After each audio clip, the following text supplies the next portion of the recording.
So how do you change the iPhone wallpaper automatically with the time of the day? So let me show you exactly how it would work. And if you are new on Foxtecc, subscribe and we can get started. So if you go to the lock screen or notification panel, you can hold it down on your screen. And let's say that we start a brand new wallpaper pair. So we're going to tap on it like this.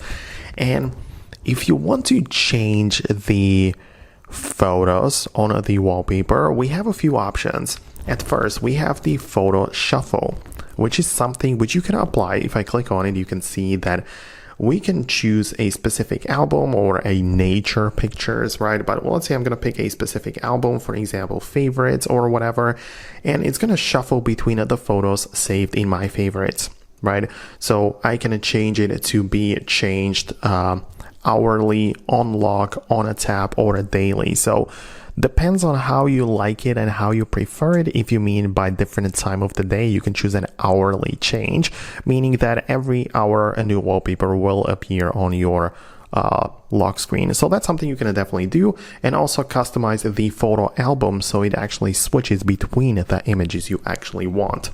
So that's something you can do, definitely, but not the only option.